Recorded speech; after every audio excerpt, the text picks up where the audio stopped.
Hey guys, how you doing? My name is Jeremy Vanderloop. I am here hosting a new series of our CRES Chats. We're talking about why cash is the lowest value currency, and we are talking today on one of the soft cost currencies that are greater than cash, which is strategic effort and discipline. I have my good friend Francisco Diaz here, and Francisco is a member here at CRES. We met initially through CRES and B&I and some of these different things, and have just really become good friends, and just value your opinion. And the more I get to know about you, the more I'm impressed with you.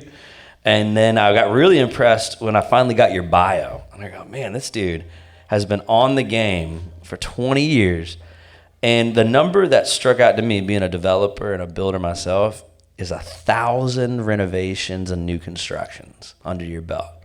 Like that is a skill that so few people have on their resume, that you've built and renovated over 1,000 homes.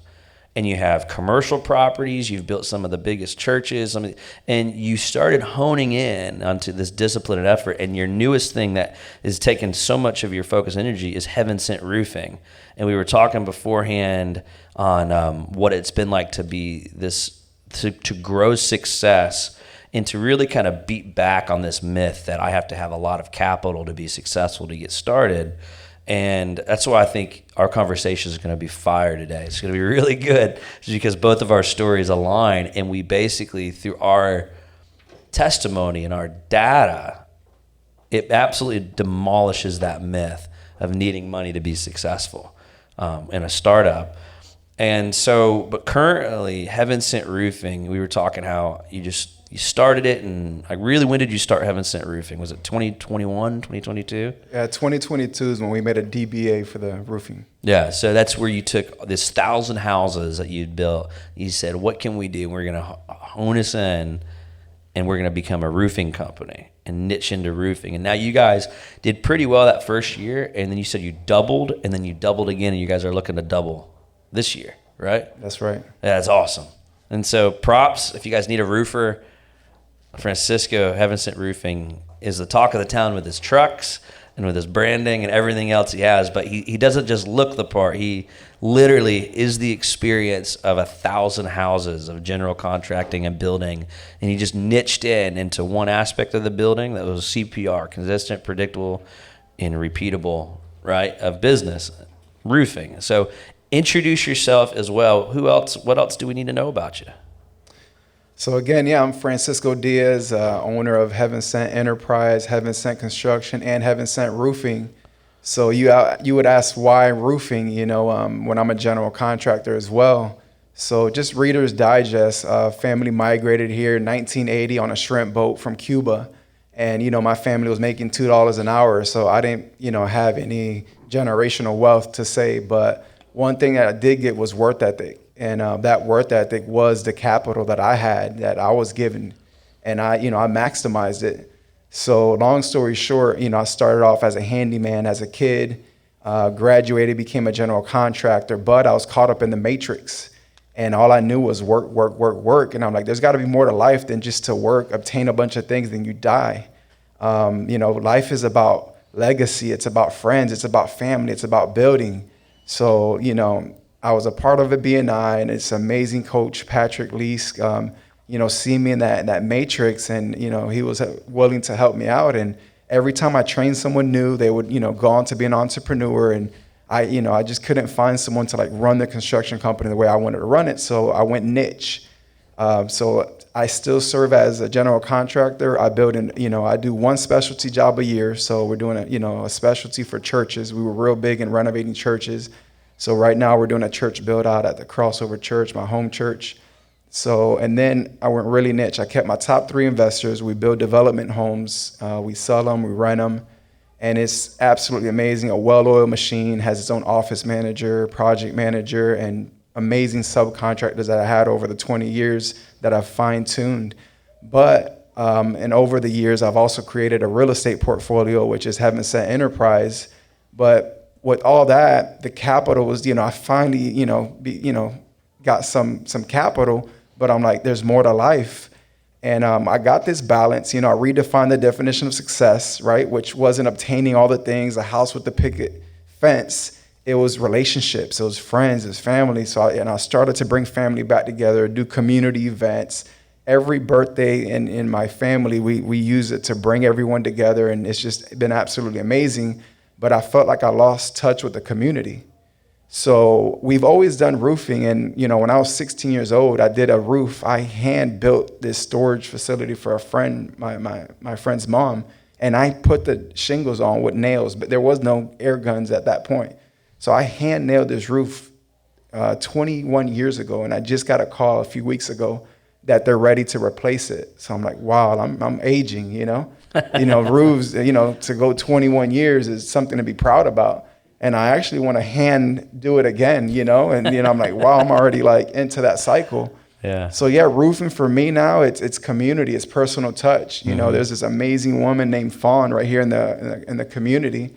She's almost 80 years old, never had a cell phone, never had an email. And she met us through another person we did a roof, and she had a stroke a few years ago and hasn't had anyone to walk with. So not only we're roofers, like we're community builders. So now I walk with her bi-weekly. So I walk over to her house from CRES, we walk around the neighborhood, and I walk her back. That's amazing. So that's what Heaven Sent Roofing is about. It's connecting with the community, connecting with the people, and just bridging the gap.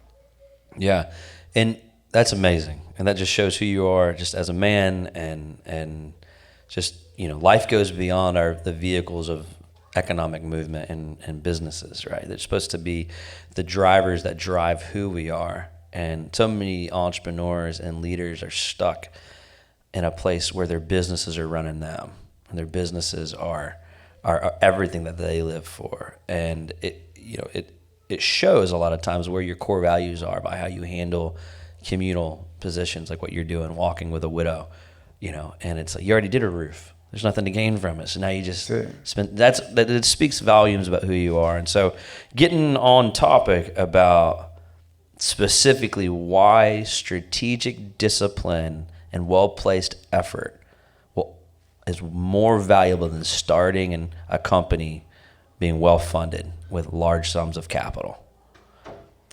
That's the topic. That's what we're talking about. You got some experience in this, or did you start with $1 billion in your account? So yeah, I got a little bit of experience with that. And one thing that I just recently heard that really hit home, right? You can make a bunch of money and lose it and make it all over again, right? Yeah. But you could lose time and you can't Never get buy it back. that time back. Yep. So, with that being said, I've always been the one to be slow and steady. Mm-hmm. I've seen people that jump on all these get rich schemes, and, have worked for some, and I don't judge them, but I've always, so to me, it believes with a solid foundation. Like, what's your why? Yeah. Originally, my why was, the American dream. Yeah. We came to a country, an opportunity. My mom and dad became American citizens. They did it the right way, and we wanted to beat the odds of poverty, and, but then it shifted, right? Mm-hmm. It shifted into to be a community leader, to be a kingdom, So yeah, I believe you have to have a why and you have to have a foundation. Mm-hmm. Like, discipline without a plan is it's another idea. Yeah, it's just a dream. Yeah, it's a dream. And most people say you go to different conferences and, only 5% of the people that actually apply it, right? Yeah, and we're kind of walking in through you. I love that you kind of started this with you hand-hammered nails because we have this thing. I actually learned it from my brother, and being blue collar, being raised blue collar, having most of our family, all our family, really blue collar family, just hard working families.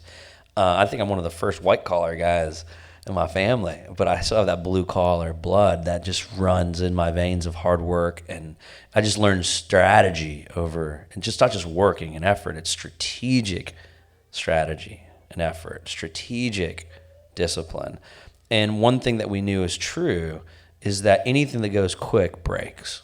It needs constant maintenance. But just how you learn how to hit a nail in, you go slow and smooth, because smooth goes fast. Anything quick breaks. That's right. And so you're trying to harness this energy, right? And when you first start hitting a nail, you're going, right, like this. But the skilled guys, the old school guys, go bang, bang, right? One hit a lot of times, and they're just cranking through. Sometimes they can outwork a nail gun. like the real old guys. I didn't, you know what I mean? They didn't have the technology that we have. But at the same time, it's that slow and smooth. They learned that rhythm of consistency. And so let's dive in on that principle, because I believe in the models of crawl, walk, run. That's right. Right? That's the path of having a hyper successful residual based impact economically, socially. But let's talk about the myth. Why do you think people believe that they're failing and lacking success because they simply don't have the money? Everyone thinks money is the solution for success. Me and you do not think that is actually accurate. Let's talk about, and let's blow that myth up. Why are people really failing? I believe that they just don't give it the time. I think people don't have the wit, endurance, to push, this society now has like this microwave mentality, right? If they don't see it pop off within a few months or within a year, whatever time frame they have, they just give up. Yeah. Like, for example, when I started as a handyman, right? Like, my ideal work and client was like kitchens and bathrooms and like remodel type stuff. But guess what? I didn't always get that. I didn't just sit home and like play video games. It was the quiet before the storm. I sharpened my tools up. I started, learning more about the trade. I started to apprentice with someone. I sharpened up in the times like that. But not only that, ideally I wanted to stick with construction, but I would go to neighbors' houses and change their brakes and wash their cars. And, I would just apply it, And then the more I did that, the more consistency and just working and, continue to work the plan, I was able to start niching and then, growing my business. Of course. And Mark Cuban from Shark Tank has one of my favorite quotes, and it stuck with me when he said it. He says, companies don't rise and fall because of lack of capital. They rise and fall because of lack of effort. And the truth is, on these four currencies greater than cash, is that fourth currency is, if I simply show up with discipline and effort, I will be successful. But it has to be strategic. I would say the reason why most companies fail in the first 2 years and why entrepreneurs quit in the first 2 years and don't overcome this, they're looking at the pain point, which is like cash flows is equivalent to blood in the body or oil in an engine. And you need it to survive. We're not saying that capital is not essential, but what we are saying is the lack thereof is not why you're failing. Yeah. Because once you start succeeding, you self-fund your company through profits, and that's called cash flow. And a lot of times people say, if I can just have this investor pump a bunch of cash into me, then I'll be successful. And a lot of times what I've found, especially kind of starting this company, and we had the similar story of starting, CRES was the first company that I started after I had some capital. So this company started well-funded. And we'll get back into that story, but for me, it was strategic discipline. It's really knowing your avatar, knowing your direction and setting that focus, and just hypering down, because what happens is people will have their energy. Something I always say is energy is producing income, strategy produces wealth. And when you walk through this, it's the shiny syndrome. Why people are failing is because they are distributing their energy evenly across all opportunities. And you have to do that at first. It's this cadence and this dance, but you're not always going to hit your ideal, and you're not going to know your ideal until you test things, but you got to get out of the testing season. And you got to get into that saying, I'm not just going to be a general contractor. That's a generalist. I'm going to be a roofer.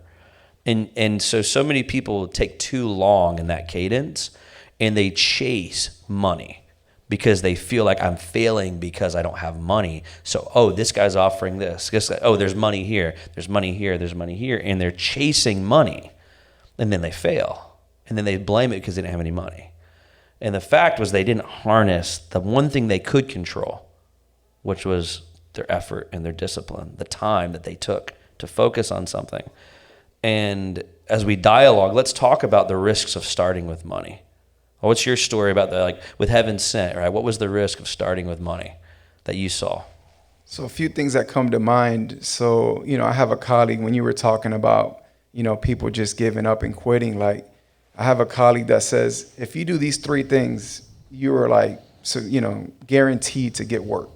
You pick up the phone, you show up and you deliver.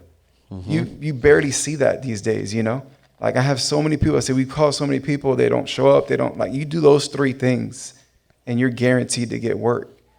And just a story about, like you say, starting with no capital. And so I was early in my construction, in my early 20s, I was going to help Crossover Church do a $1.5 million build out.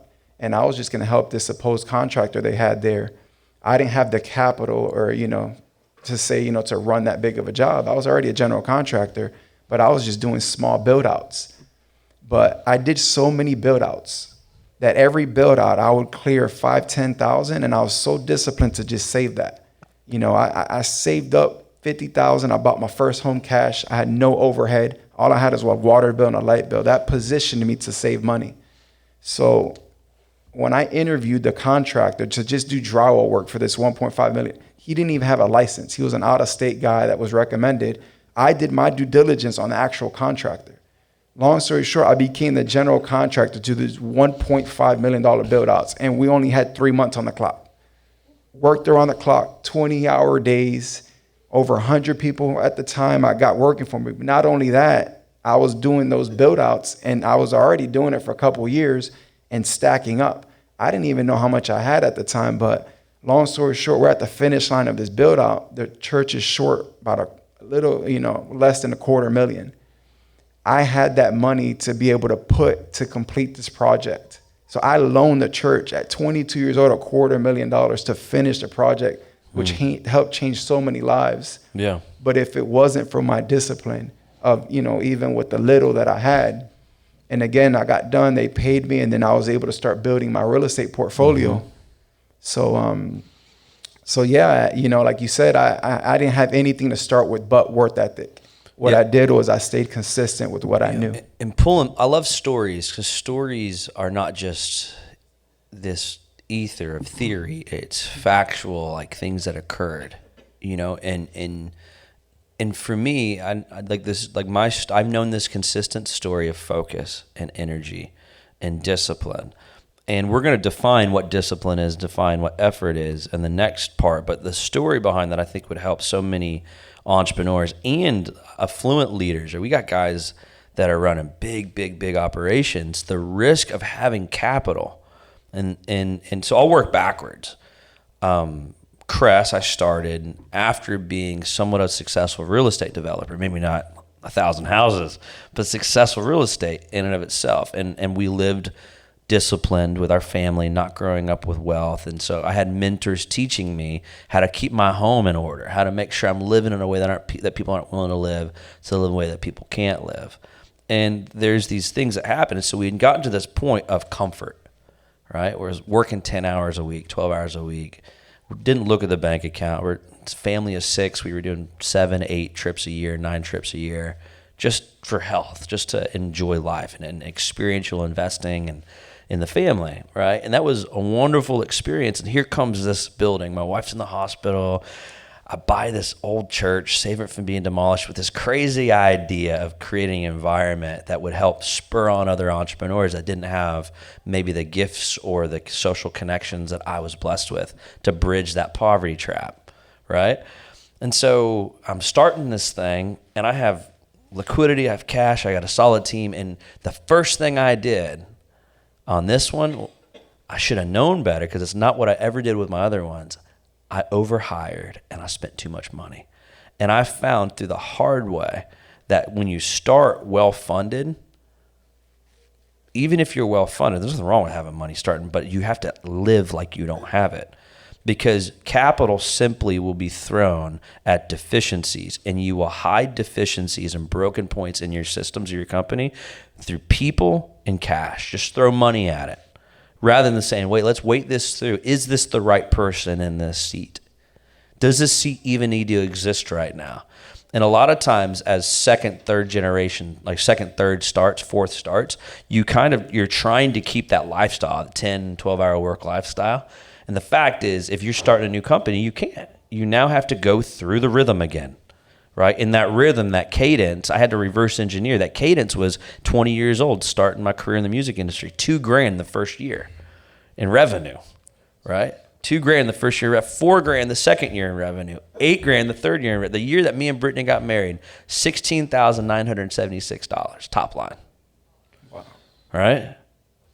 $40,000 the next year, $80,000 the next through music. It's like, so you learn the principles of fundamental execution.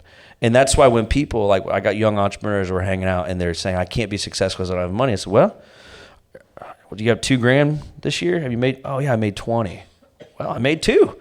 I was successful, right? And you had to, and I realized that when I simply got down where it was, I had to fight and earn. I had to learn that this is a 24-month cycle, 18-month cycle of high input, low output. And I'm building the foundational infrastructure. It's not sexy. It's not glamorous. But every time I've started a company, there has been a consistent 18 to 24 months without a paycheck to start that company. And so people try to start too big too fast. And they run into this cash gap crisis. And that's why there's always chasing cash. You have to draw down your means of living and eat rice and beans for a little while. You know what I mean? And once you make a level of success, that lifestyle inflation, that's what we had to do in the last year and a half, 2 years, is we had to condition ourselves to draw that. We did 0 trips last year. You know what I mean? We did, yeah. And there's that whole thing. This year, I think we're going on our first trip, right? And that's next week. We're going on a vacation. We're driving and not flying. Like, we've still made this adjustment. We used to fly everywhere. Now we're doing a first road trip with my kids' life. My daughter will be 11. It's pretty amazing in my mind that we were able to live that way. But now it's knowing the seasons, knowing the condition. But there's this cadence of realizing you have to build and prepare for the first 2 years of just embracing the suck. You got to. What do you think, though? Do you feel like there's a cadence, a rhythm when you start something where there's that 18, 24-month, like, just ramp-up period? Yeah, I do, and I actually have a similar story. So, as I built the construction company, learned balance, I built the real estate portfolio as well. And 2022 is when I made the DBA for the roofing company, and I was building the roofing company.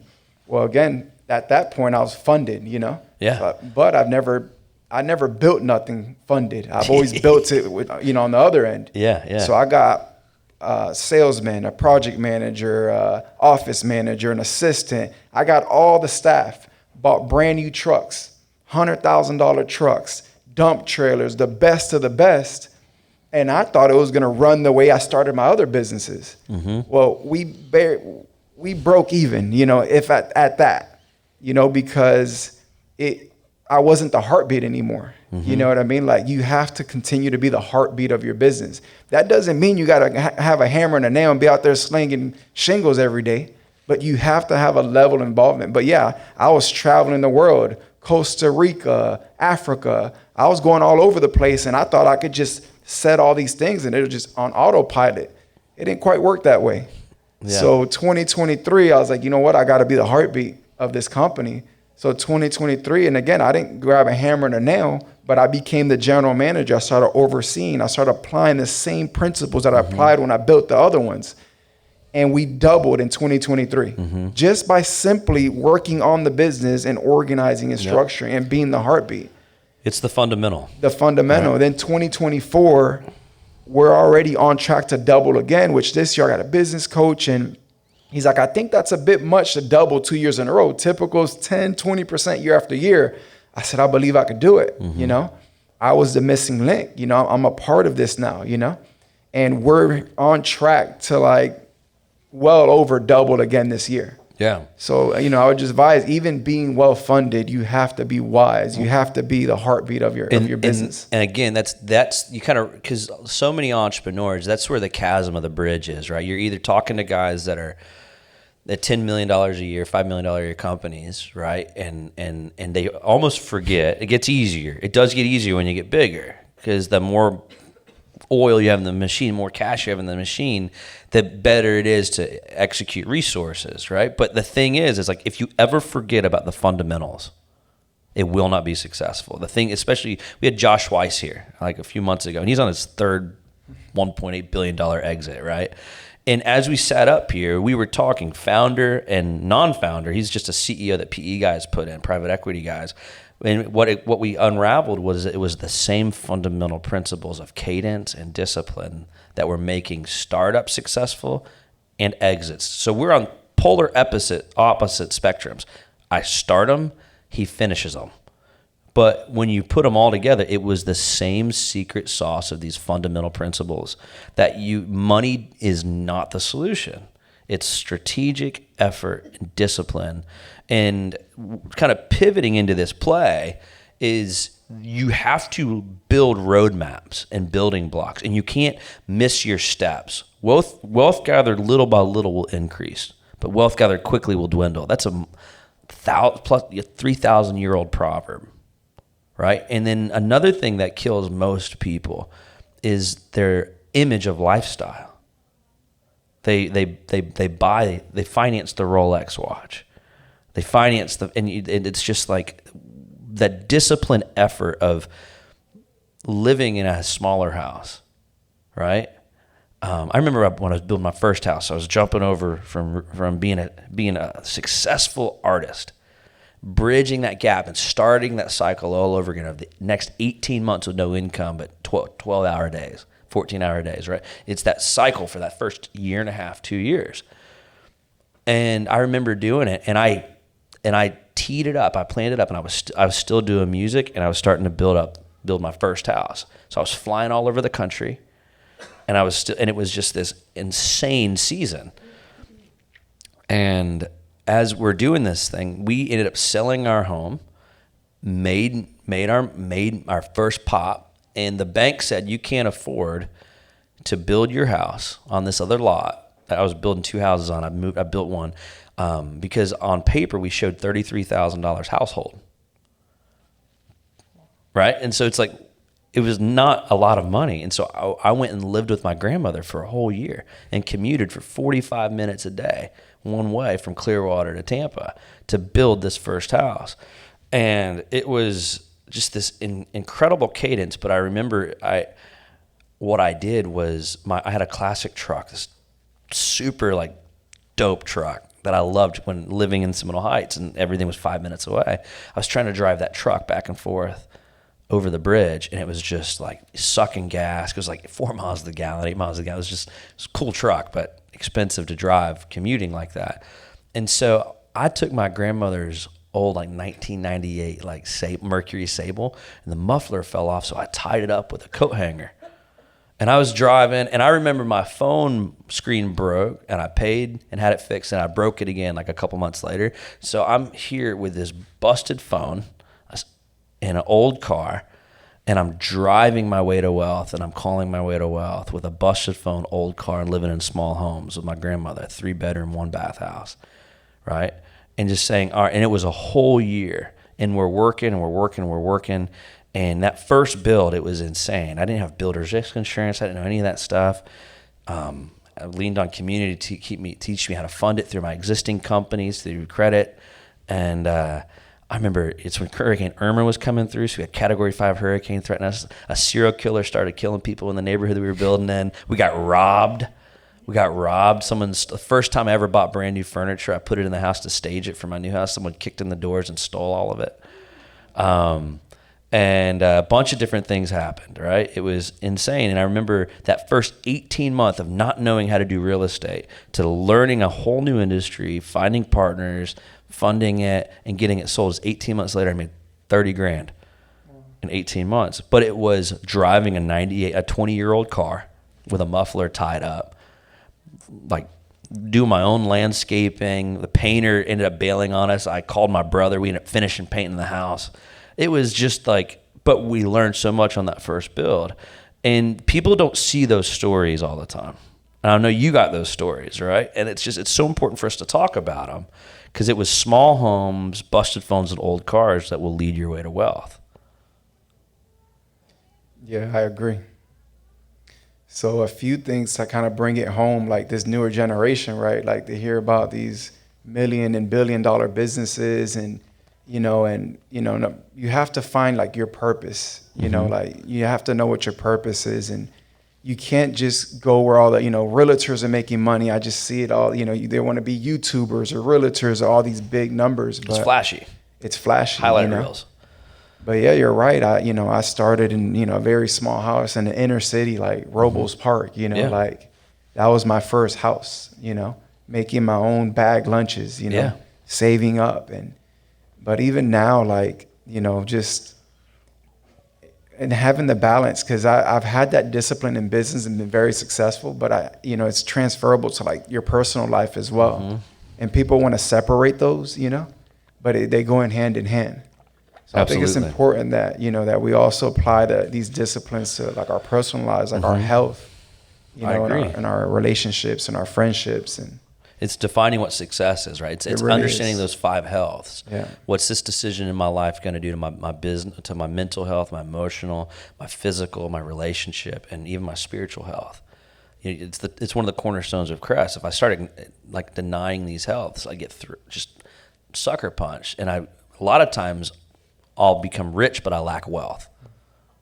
And that's the confounding position of what we're talking about today, is like, how do you create this longevity of success? If wealth gathered quickly truly dwindles quickly, but wealth gathered little by little will increase, and that's an ancient practice, an ancient truth, then that's what we're talking about here. We're talking about the reason why it does that is because I've learned the fundamental stewardship principles of how I actually gained the wealth. And that's why I can do it again. That's why you can take their money away and they'll go get it again. You can take their money because they learned these fundamental executable positions that we need to start talking into right now in this chat. So what's the difference, some nuts and bolts difference? What's the difference between discipline and effort? So, discipline is doing, the right thing over and over, no matter, rain or shine. You're going to show up, and you're going to, and effort is just, just coming forth, once or twice. Yep. So the discipline is, like you say, is like the cadence of it. Yeah. Yep. And, things that as we've evolved as entrepreneurs, right, that we kind of do is like time blocks, right? Yeah. So even to like work out every morning, like there's a time block for it, whether you want to work out or not. It's a part of the plan, Yeah, I love it, and I love framing as a songwriter. Exactly, we talked about this, the cadence. Discipline is setting that consistent cadence of doing the same thing and building that rhythm, the habitual rhythm, right? It's the house or the vehicle that drives effort. And effort is your energy. It's your time that's depleting. It's your most valuable resource is your time. And you can't make more of it. You can't find it. You can't buy it. You have to take time. Everyone's given the same bank account every day of time. It's 24 hours. The difference between the people that are successful and that are not is they're determining their time and their money. Because there's 2 things in life that will always name themselves. If you don't take the strategic discipline to name them, it's your time and it's your money. Companies are spending trillions of dollars to get you to impulse spend your time, impulse spend your dollar. And so much of it is creating your guidelines, your rules, and then sticking to it. And it's a cadence. It's, hey, I got 4 hours in the morning for personal wealth, or my health, my reading, my mind, all these things. Then I got 8 hours in a given day, but how do I break those 8 hours up? And we're going to get into, we have time blocking systems, and it's all about harnessing this energy. Like the sun is I don't know how many miles away it is, but the sun, so you go out and it'll give you a sunburn, right? But you harness that same energy and you put it in a magnifying glass, it becomes a laser and it can cut through diamonds. Same energy source. It's the disciplined vehicle that you're putting that energy into. And that, to me, the secret sauce of discipline is simple. Disciplined thinking, disciplined actions, being a disciplined person, and only spending time with other disciplined people. Go be successful. What do you think? Yeah, I agree. And as you're talking, like one things that come to mind that like, time management, right? And I read a book called Eat That Frog by Brian Tracy. Yeah. It changed my life. Yeah. Notifications completely off. I have 2 time blocks for messages, 11 a.m. and 3 p.m. Yeah. Then you classify your task, A, B, C, D, E, right? Yep. A, if it's going to hurt revenue, right? B, if it's going to like hurt, like a relationship, like someone's going to get, C, a task that won't hurt revenue or a relationship, right? Yeah. D, a task you could delegate. E, one you could eliminate. Like when you start to take control of your time and put it to where, what matters most and have that, and stick with it, like it changes everything. Yeah. And so many people say time management and it's energy management. Yeah. It's what it is. It's focus. It's harnessing your focus towards one thing. And again, people will squander capital. They'll squander, like when we see capital, they'll squander cash in their bank account, and they will disperse it unevenly. And that's not how you do it. You have to harness it and hyper focus and we're talking about like what are the first steps to get this thing started. Step 1 is just know that you're in the same boat with everybody else. Stop making excuses. Everyone's got 24 hours. You got it. We got it. And just know where your equity stands in life. Like there's some times where if you're hand to mouth and scarce and you're homeless, you got to just build a roadmap to get your 3 essentials in place: food, shelter, clothing. Once you have food, shelter, and clothing in place, then the next things come. And so it's like, but still hyper focus. All right, what's first? What do I got to do now? Well, I got to feed myself. I got to clothe myself. Then I got to shelter myself. But just building a strategic roadmap and focusing on one point at a time until it's done, and the next thing until it's done. And tell me about your time blocking. I have my own time blocking system. I built mine off of like our dopamine levels, and kind of like it's all about like energy hacking. But how do you energy hack? How do you do it? Yeah, so I'm a work in progress, but I've came a long way. But yeah, just like building a house, right? It starts with the foundation, right? So you have to know like where you're going. You have to build that solid foundation. So yeah, I have an amazing like time block schedule. So first of all, like on my Google Calendar, I have 3 different calendars, actually 4, a personal and for my 3 businesses, all color coded. Okay. Right. So you could view them all and see them all like, the whole view of all of them, or you could see them individually. So my first time blocks for the day, like it starts, like I learned from Ed Coble, like through the abiding. Yeah, Ed's our guest next month. Yeah, we're doing the abiding with MacTech. But first, like, my days don't start without just, consecration and prayer. Like that's not, I have a time block for that. That's good. So I have a time block for that. I have a time block for my personal development. I have a time block for working out, and that's my morning routine. And then I have a time block right after that for my, like Eat That Frog, my first task. So you have your most energies in the morning, you apply it to the most important task. I give an analogy, like when you have these large tasks, like when you're trying to build a business or come up with a business plan, like you have all these packets to fill out, all these different steps to do.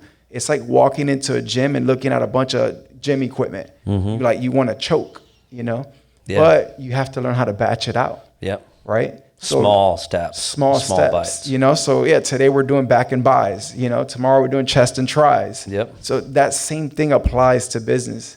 So even in my roofing business now, we're implementing new softwares and integrating AI, and I have to do all these, templates and all these things to like set my business for success so we don't bottleneck. But when I look at it, there's so much to do. And coach like, look, you have to look at it the same way. Yep. So I have a time block now, 2 hours, Tuesdays and Thursdays to work on that particular part.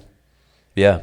And again, the biggest thing that we're going to get into is some of these nuts and bolts. And we're going to launch an entire workshop series in the coming months and in the new year that'll actually help people execute this way. But we're just going to drink from a fire hydrant right now.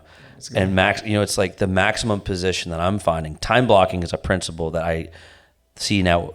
I see everywhere that's successful, because that's one of your key frames is I have to harness this energy. And for me, I remember I was doing a deep dive in research and realized, okay, but not all energy is created equal. and you hit it, 70% of the population, their most productive time is early morning hours. And the other 30% is in the afternoon. You just have to identify how you're wired. It's literally biology.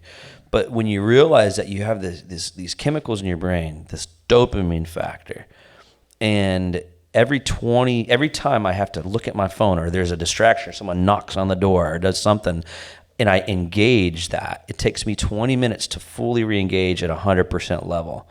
And this is something that's still a work in process. The idea is you build your guidelines and then you work it. And so when I say these things, or you say these things, we're not perfect with our time blocking.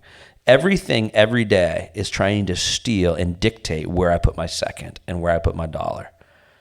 As soon as people realize that your daily battle is learning your no's by ultimately knowing your fractional yeses, right? And then basically controlling and creating permissions. And so for me, I realized that I could only hit a cadence in an 8-hour time block of a day. I can only be at 100% of my game 20%. And I can only be at 100% energy for 4 hours in a 24-hour period. And so I created the 90-90-60 time blocking system for me, and then I put it into our team. And it's this really simple cadence that goes, I have a 90-minute thing of hyper-focused, deep work that is tied to my top three tasks that's running from this top-line approach of my 10-year, 5-year, 1 year, and it just runs down through our quarterly and it was this whole system process. Here's our 3 things, and then what's our whirlwind checklist? So, okay, here's the things that's the ins and outs of the business, and then you label them the 1, 2s, 3s, like the ABCs. Like, all right, what's customer facing, what's financial, what's in-house operational? Because my natural instincts is to fix what's hurting me, my ops, and then I'll let my customer facing go last. And that's that. If it's a 1 and 2, it's customer and finance. And I want to so this is some of we're just like trading like secrets of the trade, right? So my phone's on D&D. I do the same thing you do. My phone has permission to notify me at 11 o'clock and 4 p.m. on my iPhone. And then it's on D&D for 90 minutes at a time. And anytime there's a fire, most of the time it can last 90 minutes. And I'm just alone, my headphones in, and hyper-focused. What do you do? Do you have a similar, how long are your time blocks? What do you walk through? So, yeah, a few different things. I was at a mastermind just last Friday, and several business owners, have the same time block. But one thing that it came to mind, they set them, but they didn't respect them. Mm-hmm. You got to respect your time blocks. Yep. Because otherwise it's useless. That's the cadence. That's the discipline. Yep. And like the Bible says, may your yeses be yes and your no's be no's, right? Mm-hmm.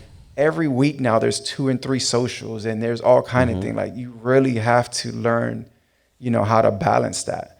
So I came up with a system. Like, I pick one social that I feel like brings me the top value, like the realtor social event, because otherwise you're just wasting energy and time. Mm-hmm.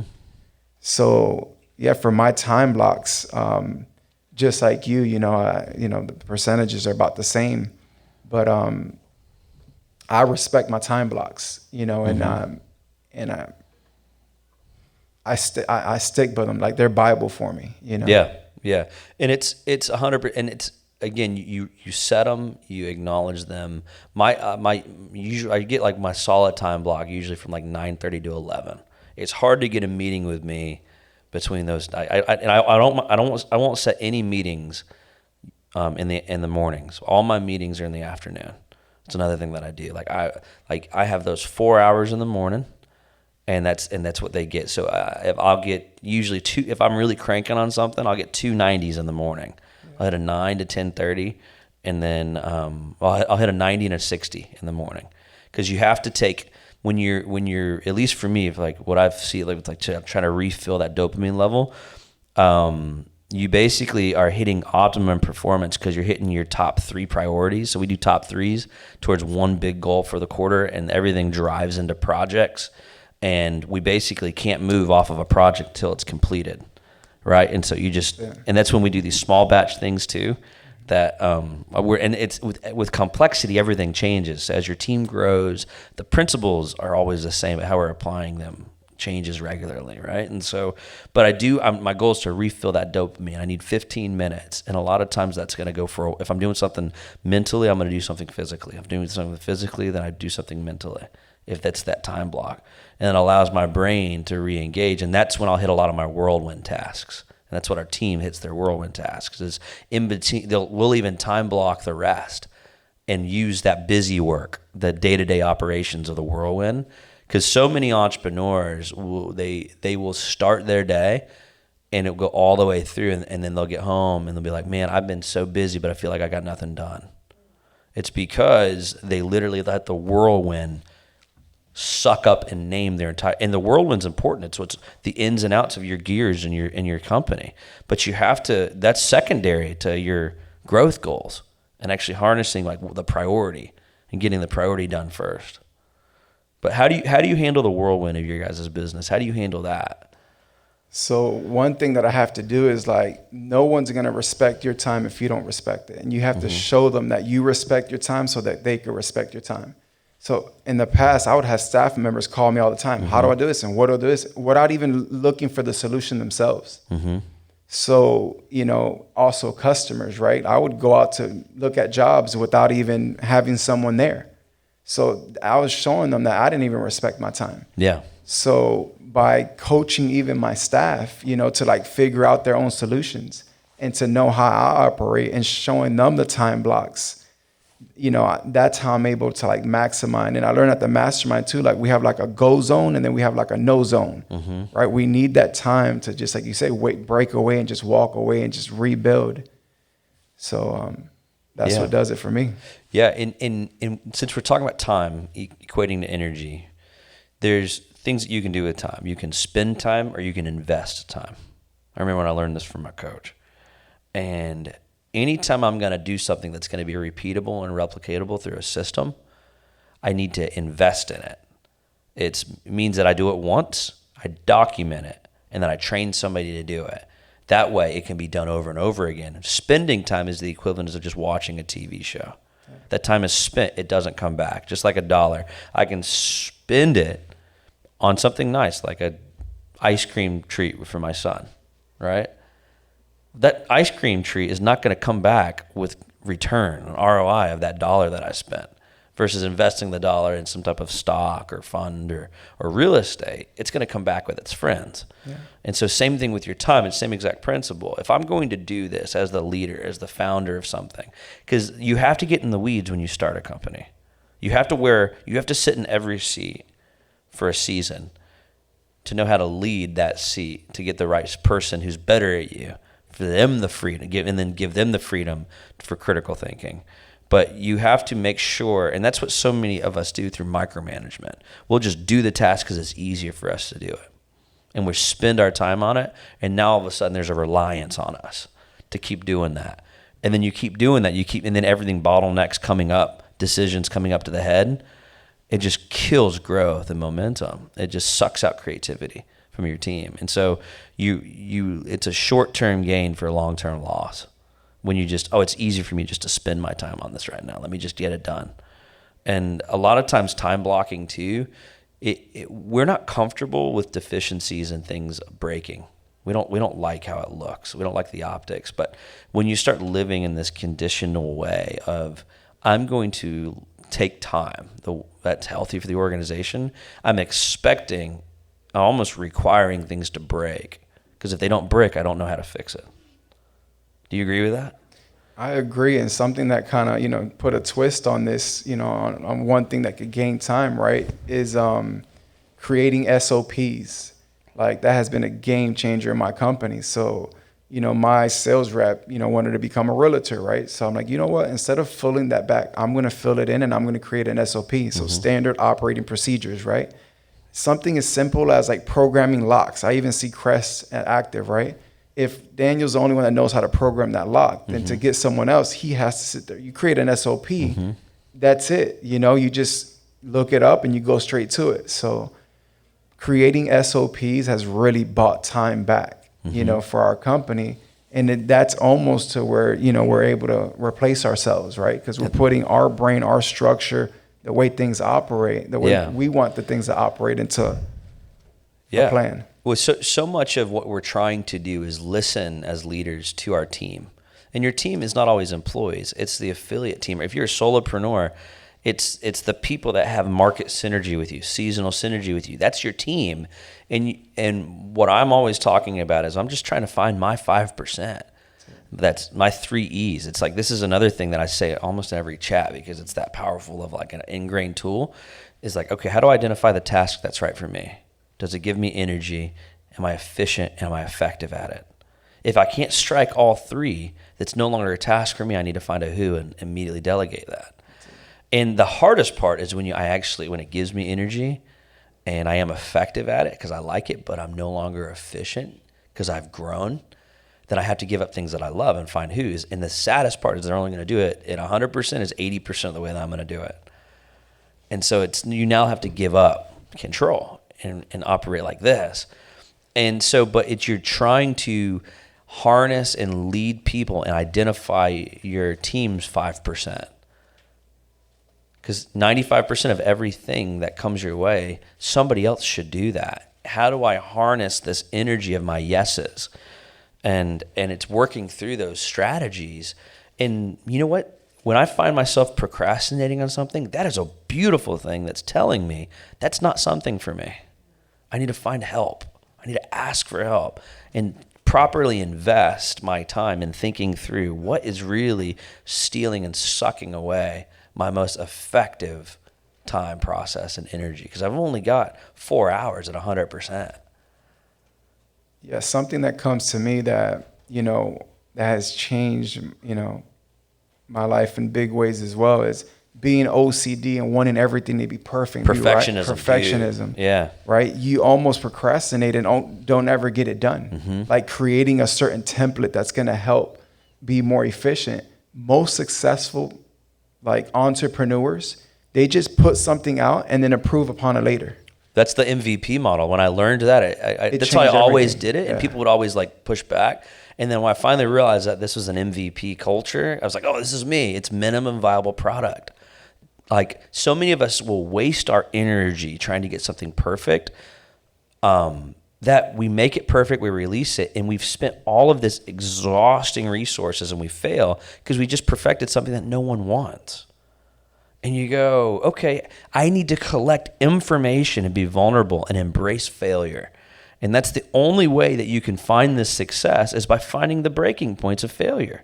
So our goals every day within our systems of energy management, energy focus, effort focus through the cadence of our disciplines is not beating ourselves up when we fall off the discipline. We do it all the time, daily.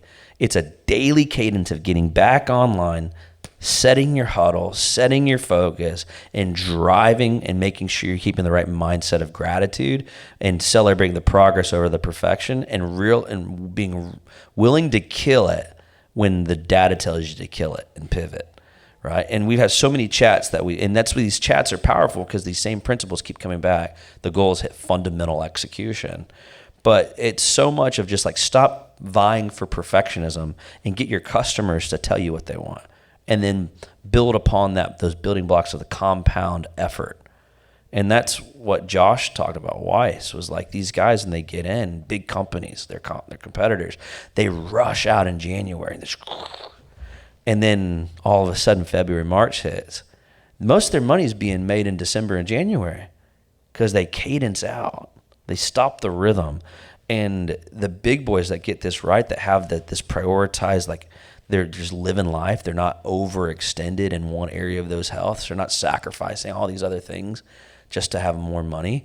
Is that they're hitting this 1% to 2% cadence.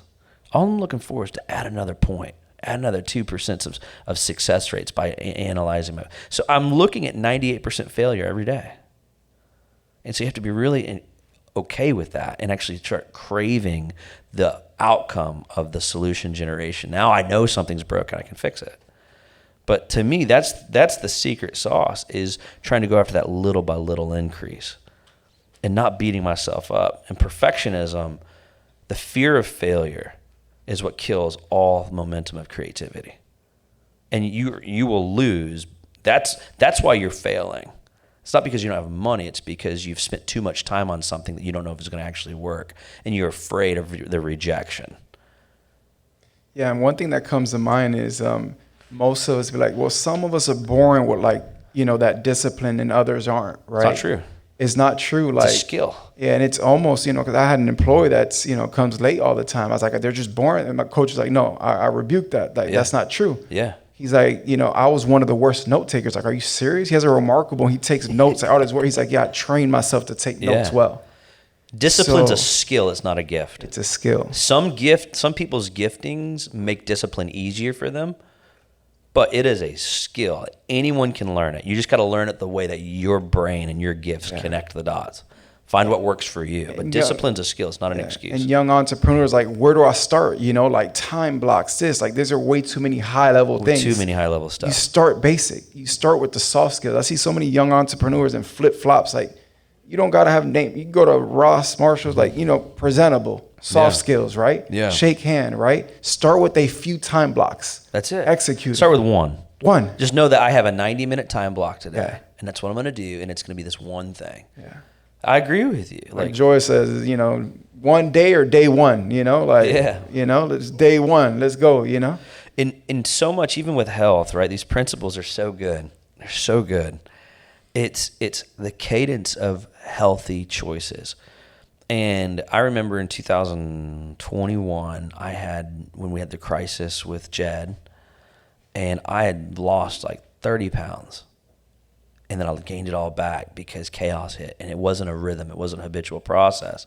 And I thought, morning routines were where I focused on first with my foundation. And I started simply, the only thing I did was I was going to read 10 pages in that book every day. And then I added, and now when I'm on my routine, I'm off it now because it's summer break. I got to get back on, But it's like the idea is like it built this robust system of 2.5 hours of like walking and stretching and coffee and water and reading and investing an hour in myself spiritually and a knowledge base. But it came with a cadence of every 2-3 months, I would then just add one thing. And it was this habitual movement of building it into the rhythm of rewiring the bad that I caught growing up. Because you grow up, you learn, if you're past the age of 7, 8, you've really anchored in a lot of your parents' fundamental teachings, and your parents' floor should become your ceiling. And so as an adult, you start rewiring to try to build in for the next generation. So my goal is then to find the positive attributes that my parents taught me or my culture taught me, and then throw away the bad and start replacing it incrementally, one at a time. I agree. And I believe this applies to, I'm glad you brought up like the personal, right? Because some people, again, they want to separate personal life, business life, politics, faith. It's all in one. In one life. You all can't in balance one, it. So I believe we all need a Paul, right? We all need someone to mentor us, right? Yeah. We all need a Timothy, someone that we mentor, right? Because as we're mentoring, we have an accountability to, we need a Barnabas and a Nathan, right? Someone to encourage us and someone to confront us. We need those 4 things to keep us balanced, and I think it's the key. You need community. You need the support. And one of the biggest things, the first step I would say to somebody who's trying to live more discipline and effort is to take the reality of the situation that you're not alone.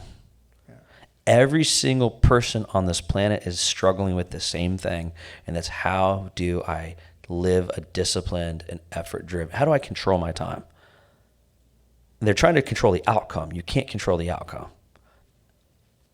There's too many unknown variables, infinite. You can only control the controllables, and it seems counterproductive, but you have to make sure you're fed, you're clothed, you're sheltered.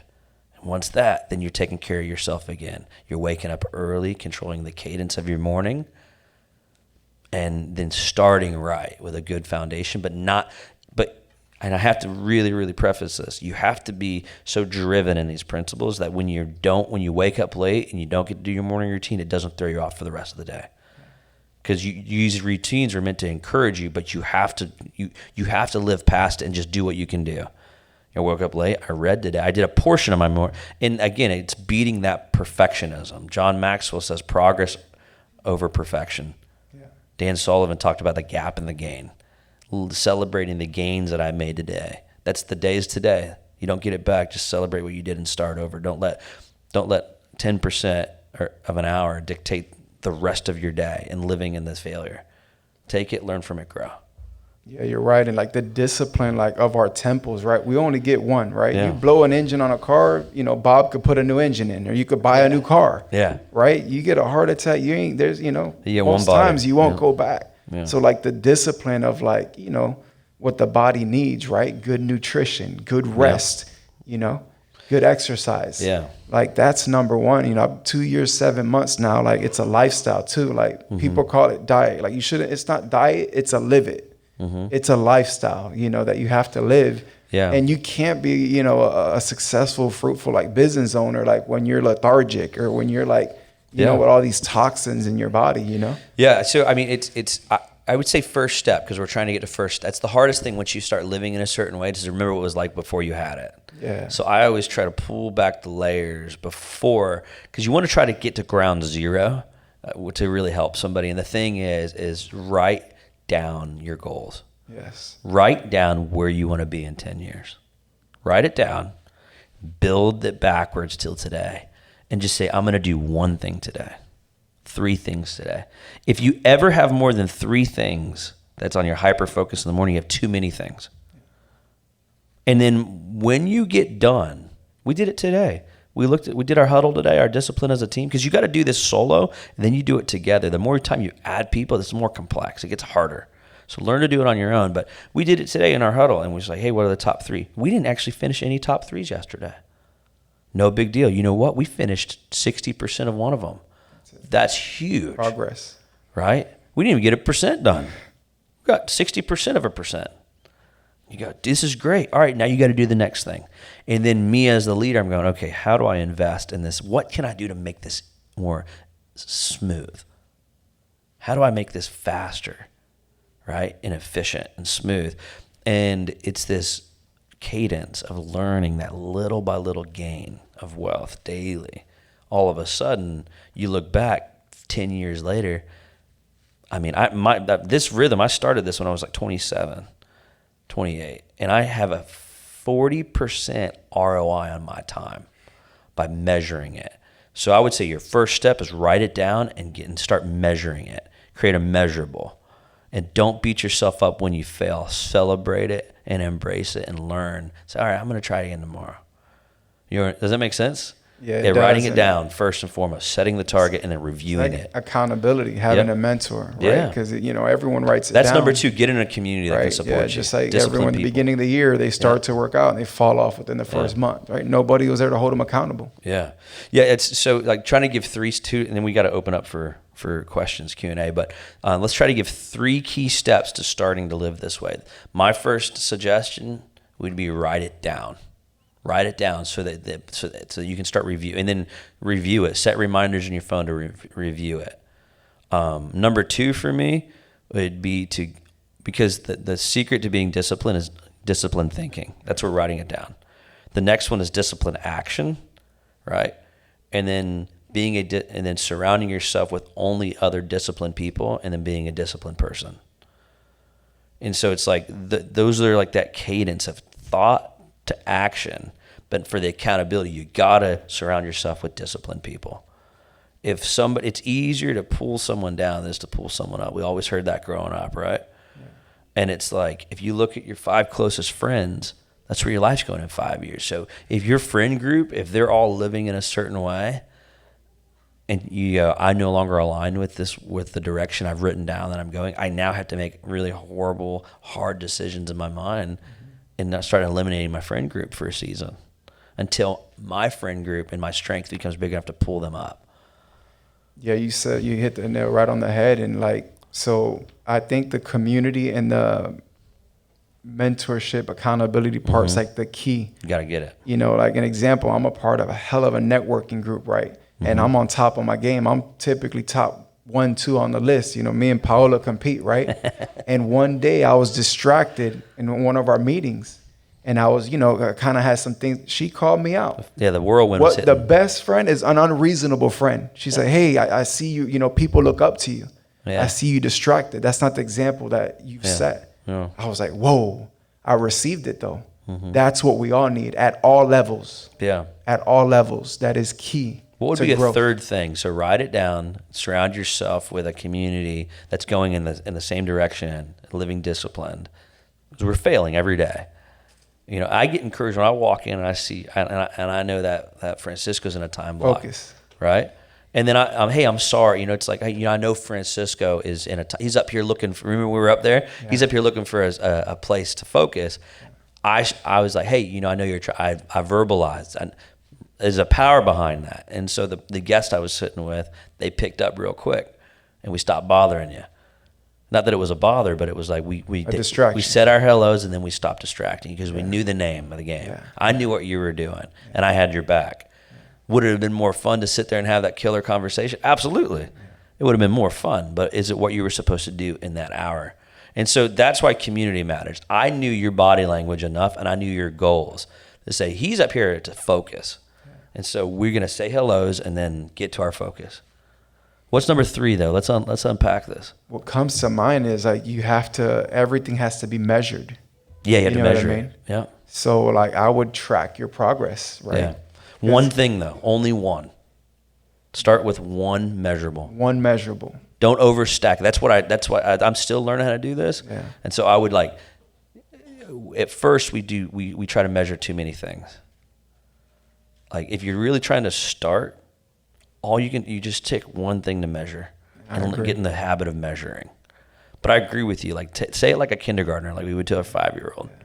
Right, okay, so write this down, color a picture where you want to go. Find your friends that like the same picture. Yeah.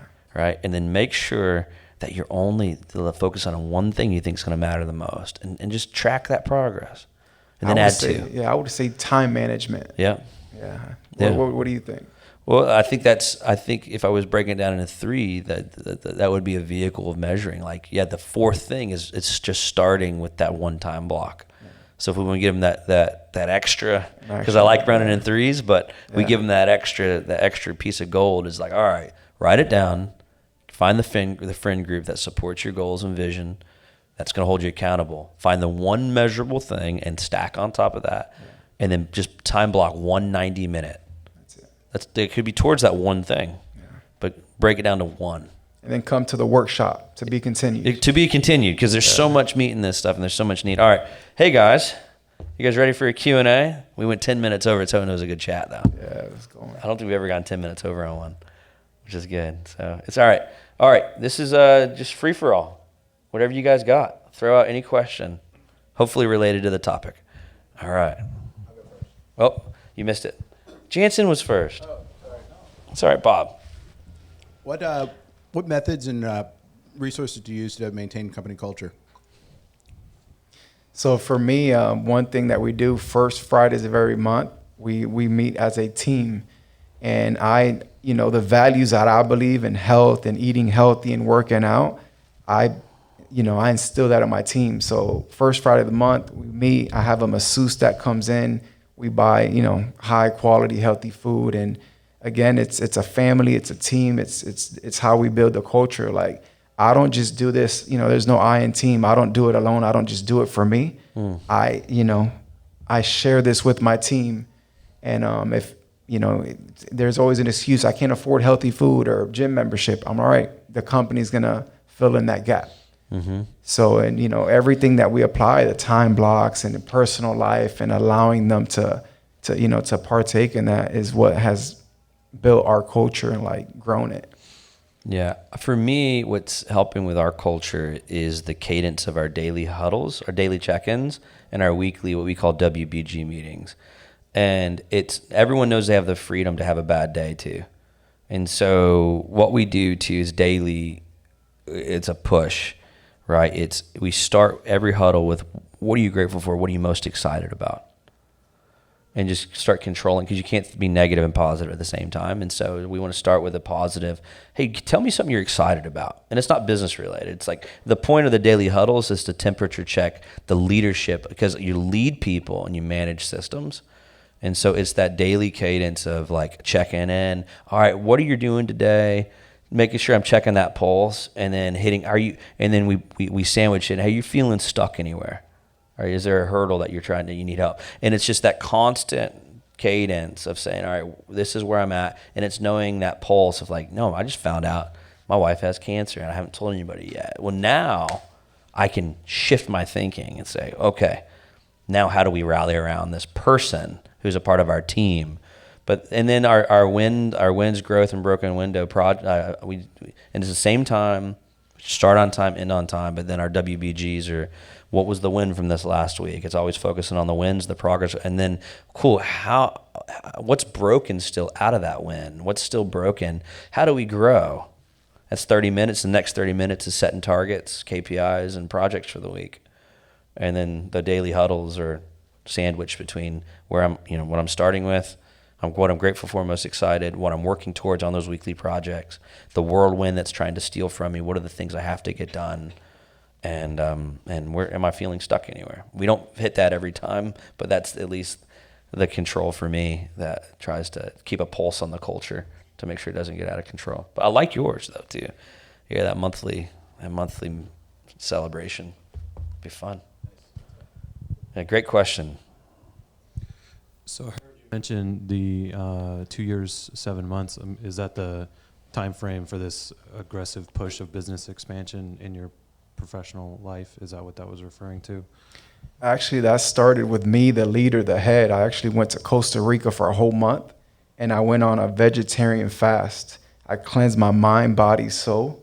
And yeah, that was set the trajectory for like my balance, my vision. Yeah, I lost 120 pounds, and it changed. It rolled into like the business and everything I do, my relationships, my friendships. That's amazing. That answers exactly what my question was going to be, which did the discipline come first or did the passion come first? And it sounds like the discipline came first. It had to be the discipline, and I had to get it by the horns. Believe it or not, like in business, I've been pretty disciplined, pretty successful.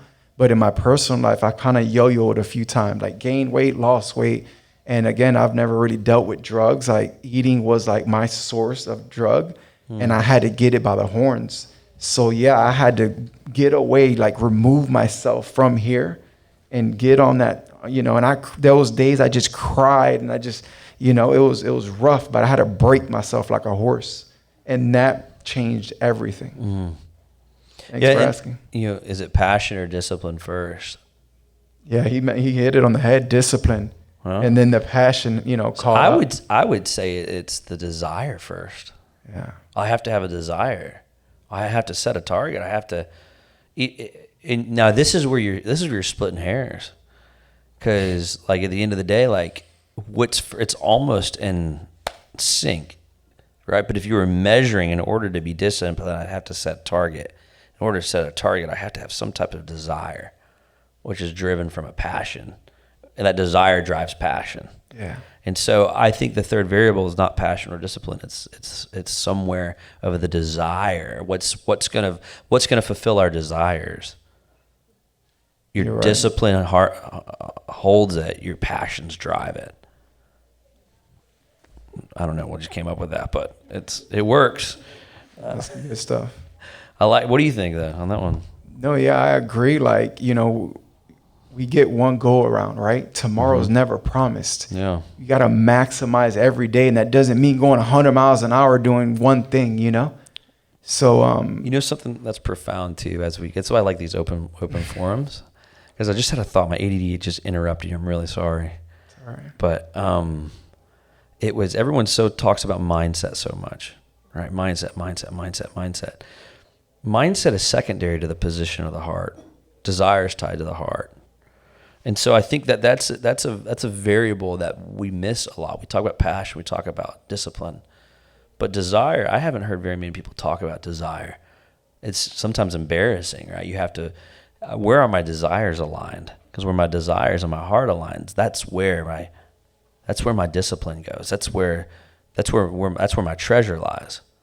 And so I would challenge people to really dig deep on what is your desire in life.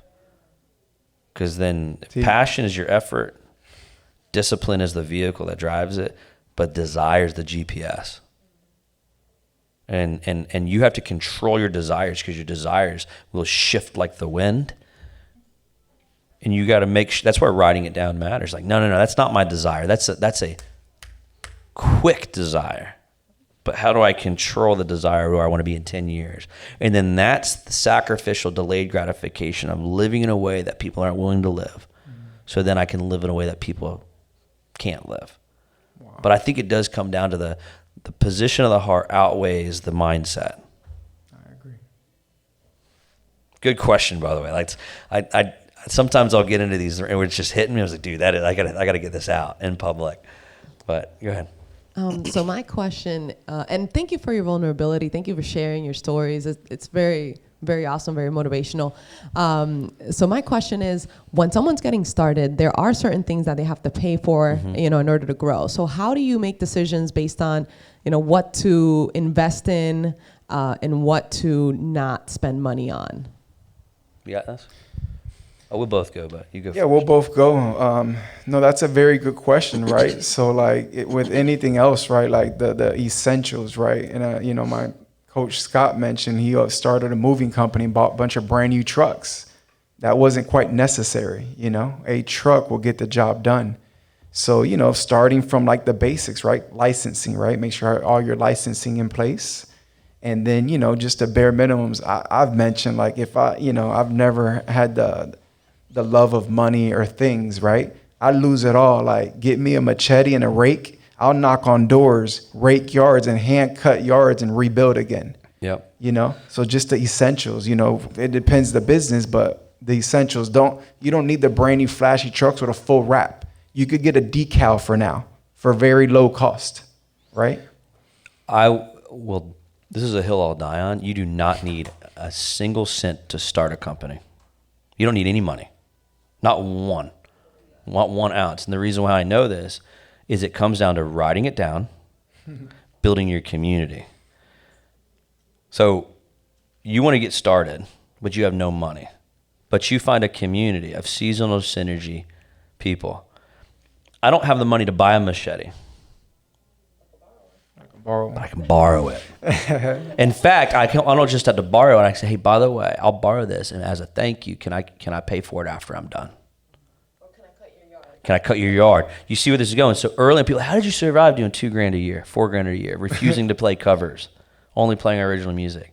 I found a community, and I sought out because there was no money, zero money to start. It was just a passion and a desire to sing my original music and do an impossible task in so many people's eyes. And it was this very simple thing. All right, I got to record a record. I recorded my first record. This is a story that's hilarious. So I found a community, a mentor, and I told him I wanted to get started. How I did my first demo. There was a conference in Nashville, and the conference paid for my flight because they needed a body to run the arena. And I worked there and I got paid and they paid for my hotel. And then my mentor was working this conference. All came from the relationship. And he was a professional musician. And he called some of his buddies and they had a jam session at one of his friends' venues. He said, I got this young kid with me. You mind if he plays? And I said, yeah. And these guys were Nashville guys. They loved original music. You guys are going to crack up. This is literally how I got started. So I'm there and he goes, Jeremy, why don't you show them some of your original songs? And so I said, okay, cool, guys, listen to this one. And they start just jamming with me and playing. And we they're like, Dad, play that again, because they were musicians. My buddy, who was my social capital, knew his friends loved it enough that they would ask me to play it 3 times per song because they just loved. And what they did, they naturally started writing. And they played, and they didn't, unbeknownst to them, he hit record on the 3rd play.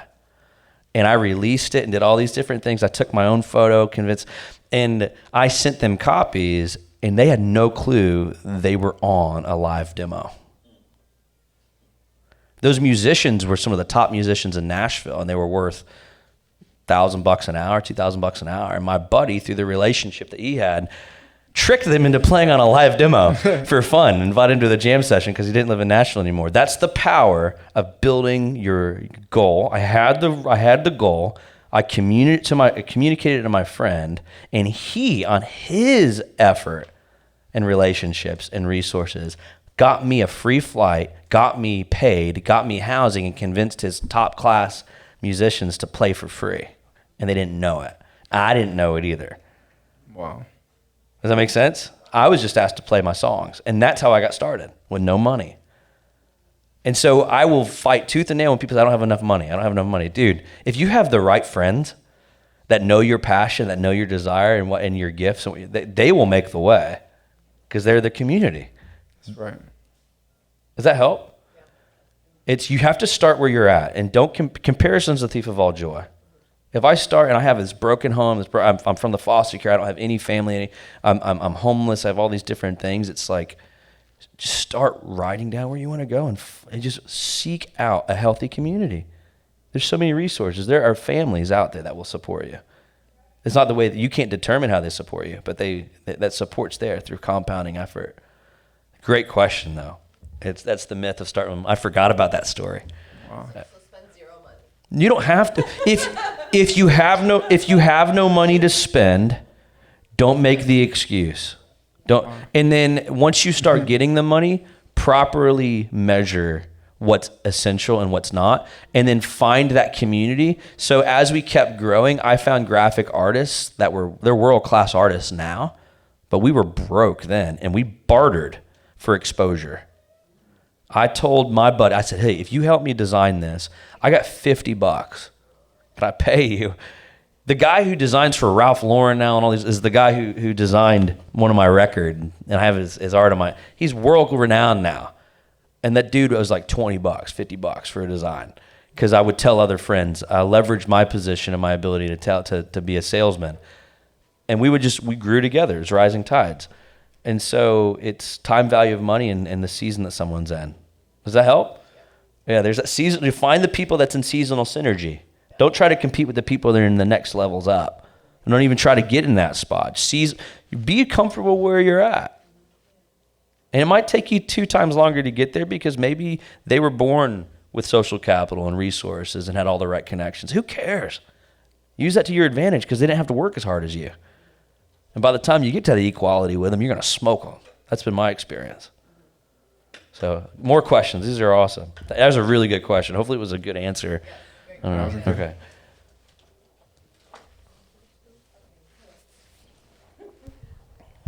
I always want to have a question when I come to these. But hi, everyone. I'm Portia.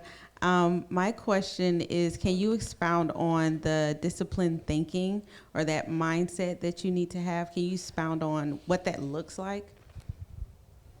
So it's capturing your thoughts. You want to go? Yeah, for me is, one thing that comes to mind is like the renewal of the mind, because, you go again, and what you're tapped into, right? Like with social media and the news and all these things that you hear could sidetrack like your thinking, you know?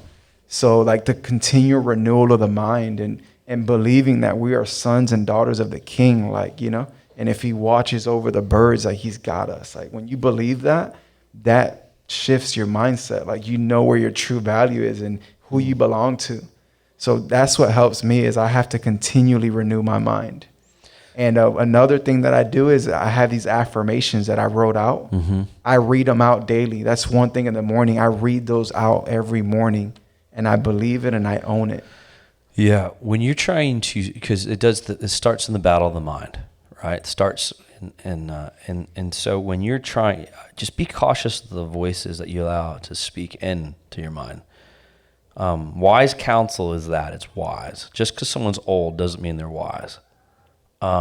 Just because someone's young doesn't mean they're wise. So get a good variable position. But again, it does come down to setting the mark of what you want to do and then measuring those feelings, because it's not if, it's when you want to quit. And the only way to fail is to quit. You either win or you learn. And so be cautious of the voices. Like just make sure that you underwrite the right voices. Look at the outcome. How long have they been doing it? When you're looking for a mentor or a voice of wisdom, how much have they lost? How much of their wisdom's coming from pain? Right now you have an entire generation of 35, 36, 40-year-old guys who have quite literally had sugar water.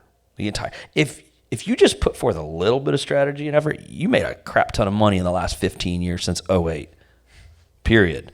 So any voice that's speaking in, that if they don't have any street cred, say, oh yeah, I remember I lost this much money or this happened, like don't trust any voice right now that has not gone through some crap, like serious pain.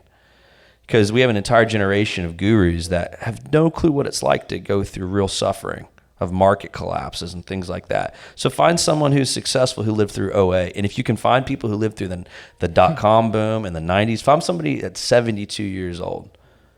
That seems to really, be in a good frame of mind, And so those are some filters, and I filtered them through. How's this person's marriage look like? Are they on their 4th or 5th marriage? Like I set my ideal of where I wanted to be, and then I began to underwrite the people that I wanted to listen to based off of if they had the outcome that I want in 10 years or 20 years. So if they were on their 5th marriage, I'm not going to listen to them about relationship advice. But maybe they've ran a really successful business. They might have good business advice. But I'll compartmentalize my board of advisors over my life. I'll be like, this guy is not my marriage advisor. No, I should probably be advised. It's like there's these, so just, and again, it's where do you start? It comes down to, I'm going to write it down. I'm going to set my target, and then I'm going to rigorously and violently dictate who's going to have the authority to speak over to my mind. But it starts with you, though. You have to come back and look and say, is this who I am?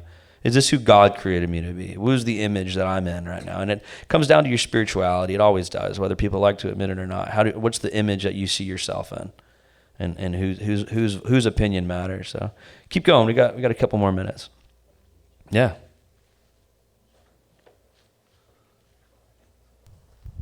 This has really been good, guys. The thing that I'm going to kind of piggyback off of, is it Portia? Yeah. I'm going to piggyback off of hers because I was just thinking about the discipline. How do you stay disciplined? I wrote it down here where you guys were talking about it. Staying disciplined through all the seasons, through every season that you're in. And you were talking about the 5 healths, through staying disciplined through when areas of your life are just off. Yeah. So one of the things is it's understanding that those seasons are going to come. First thing, it's not if, it's when chaos hits, and it rains on the just and the unjust. You don't get to choose if you're going to be in a thunderstorm. It's just going to hit you sooner than later. And this fundamental fact, you cannot be emotional and logical at the exact same time. And so don't bottle up your emotions, let them run. But you have to set hard rules of what you will and will not do in an emotional state. But you have to prep and plan with friends before it happens, and have that. It's going to constantly come down to this: writing it down, having a community, having a person that's got your back, and because it's not if, it's when you want to quit. It's when the season hits you, when the call that so and so just died, or hey, we're going to call this line of credit, or hey, you have this, your wife is going to die, or these crazy things that happen. Or it could just be this simple false belief that you are measuring the ideal scenario, and you need someone to walk you through it. But you have to build in the habitual cadence of recognizing, I have to let this season of emotion run, and so I'm going to get my morning routine in place, and I'm going to go through this habit of muscle memory of, I'm not going to make a rash decision right now. One of my things that I do right now is, if you're going to pressure me into something, the immediate answer is no. I've learned the value that no is a full sentence. And if you want a quick answer, it's a no. Really? Yeah, I'm emotional right now. And you want the safest thing for me to say right now is no. It works great with sales guys, car sales guys, all these guys that are like, hey, pressure's, no. What? Can I do it? No. I mean, I'll come back tomorrow. But that would be like, my thing is just like not making any major big decisions when my emotions, embracing the emotions, and no is a full sentence. Yeah, so for me, a mentor told me that we're either always going to be in a storm, out of a storm, or going into the next storm. It's how we mature, it's how we develop, it's how we react and grow for these storms, right? So like, there's always going to be something or someone that's going to shake your cup. It's what's inside the cup is what it's going to come out. And then, just comes to mind like farming, right? When these rainstorms come, right, and flood these crops out, you think these farmers gave up? No, they dug trenches, right? They diverted the water. They kept applying different things. So we have to do the same thing in our lives. And again, just like what you said, like, one thing that I've heard of is never, like, do anything in halt mode, right? If you're hungry, angry, lonely, or tired, no is the answer. No right? is the answer. Yeah. So that's again, it comes hand in hand, kind of like what you're saying, and again, I love like the analogy of like farming. I believe like God gave us that, right? Cultivating it. You have to plant the seeds, right? And just think about it. If you do nothing, if you have a bed of like some vegetables. If you do nothing, the weeds will come and it will choke it out. They will. You have to intentionally pull the weeds out. You have to fertilize, you have to water. So you have to, that's the discipline that you have to do in your personal life to stay in line no matter what comes your way. Yeah. And to be bold on this one, T, like my secret sauce is my faith. When I feel like I can't, when I've gotten to a point that I can no longer sustain, anytime I'm feeling this controllable unction that's causing me extra stress, I realize I've done something very stupid. I've tried to control something. And I have to just let it go. And I simply cry out to the name of Jesus with the most powerful prayer, that's help. That's my faith. It's never led me astray.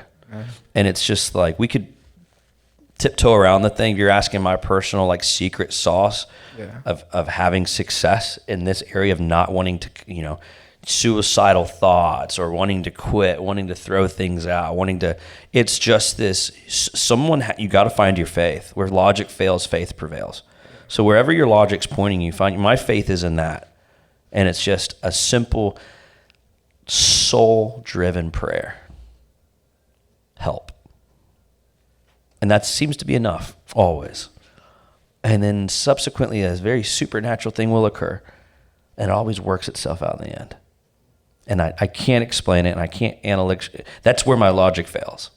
Somehow, some way, I find there's this thing that should never happen that just occurs, there's always something that's working it out in my favor. But as long as I don't quit, as long as I stay, even if it's just to have one more breath, right? Yeah. And one last thing I wanted to share is, right, social media, it could look like everyone has it put together. Us sitting on the stage, right, successful businesses, the farm, the cows, the horses, right? At the end of the day, what really matters is when you're at peace and, with God, like no matter what's going on, like you just have to be at peace, like where you're at. And no matter what storms come your way, like when you're grounded. And one thing, like no matter where you are, you have to learn how to enjoy the journey. You got to dance in the rain sometimes. It's not always going to be like happy and good. There's going to be low times. You're going to get those calls. It's one thing you can count on. Yeah. There's going to be something that hurts. I'm sorry, continue. No, yeah, that's pretty much it. Like, we just got to remember we're sons and daughters of the King. Like, he has us, So in those tough seasons, just dance in the rain, reach out to community, and just keep moving forward. Amen. All right. One more question, and we went along with our chat. So we'll if there's any. All right, Joy. I love Joy's name. Let's go.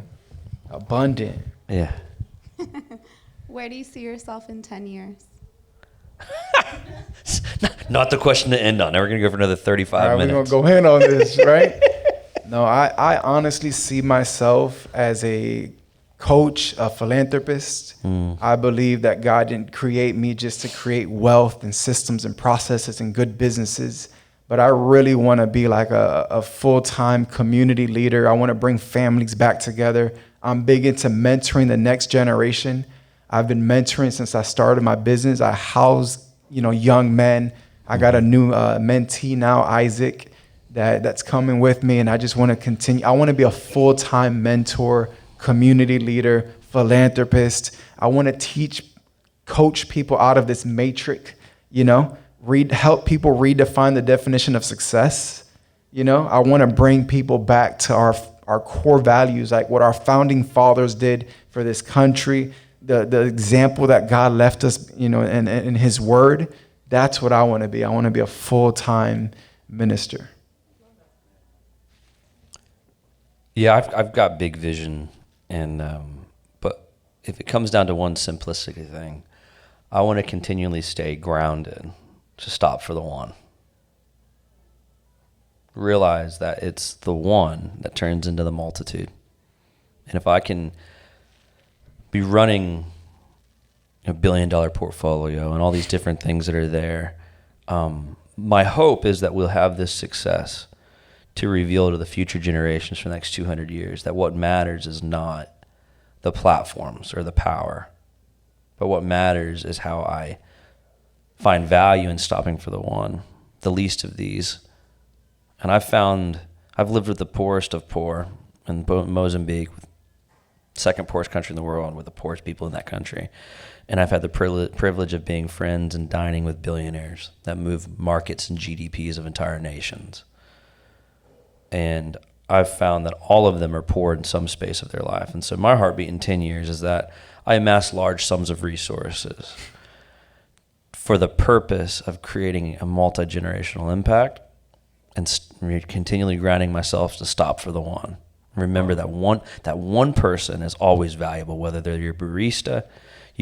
My hope is that in 10 years, if I'm sitting with the president or something like that, that I would treat my barista or my janitor the exact same way at the hotel. Wow. That I did the president of the United States. I hope I can maintain that heart position. So, great question.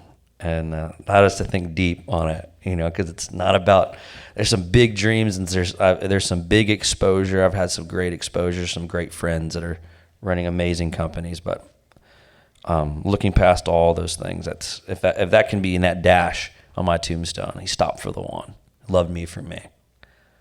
That's what I would love to have in 10 years from now. Yeah. It's a good chat, guys. It was very vulnerable, very good chat. Yeah, awesome. Well, again, my name is Jeremy Vanderloop, Francisco Diaz with Heaven Sent Roofing. The website is heavensentroofingflorida.com, right? FL.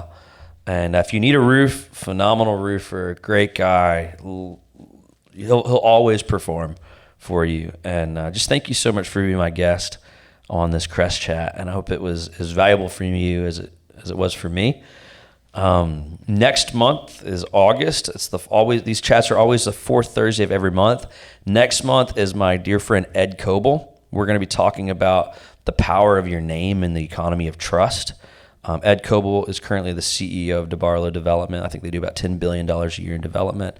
And he's going to be sharing some pretty cool stories. We're going to have a great chat about his namesake when he lost more money than people could have ever imagined. But when everyone was going bankrupt, he paid it all back. Just an old car, busted phone, and small home, and steered his way back up to where he is now. And so thank you for Francisco Diaz for being here.